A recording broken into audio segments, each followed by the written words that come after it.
Ay hep sarıyır gözüm. Ay, Ha ata. mış. Ay, bu ne de gözümün altı kapkara ay bala. Ateşin olmuyorsun, rahat olma. Ay, ne terest olup gözümün altı kap, kim duyma seni? Evdeydim elə, tanımadığım nömrədən zəng Ay, gəldi. deməmişəm tanımadığın adamın zəngini açma sən. İş təklifiymiş də açdım. Aha, ne iş təşrifi? Şey də adına 2000 manat maaş təklif elədilər. Dedilər biz belə şirkətik, nə bilim nə. Nəysə, heç nə danışdım, elədim ata. Dedim indi birdən fırıldaqçı zad olarlar da. Açdım belə kontakt finder'ı, gördüm adları şirkətin adıymış da, elə nömrəsi. Fırıldaqçı deyilmişlər. Nəysə, elə mən də danışdım, yer zad təyin elədim, sevincəyə düşdüm. 2000 manat maaşı eşidən kimi elə evdəki bütün işıqları zadı yanlı qoydum, çıxdım, getdim işi danışmağa.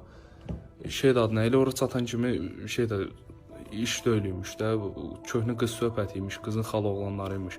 Çatan kimi manətə qoydularsa, şey də adına, burada 2 dənə bıçaq atdılar, sonra atdılar gölün qırağına ağzımıza da bağlayır.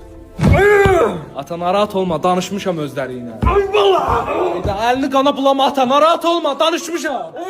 Hayda, niyə danışırdım ya? Orada eləmə. Ay, bu işığın pulunu ben ödeyirəm, sen ödeyirsən.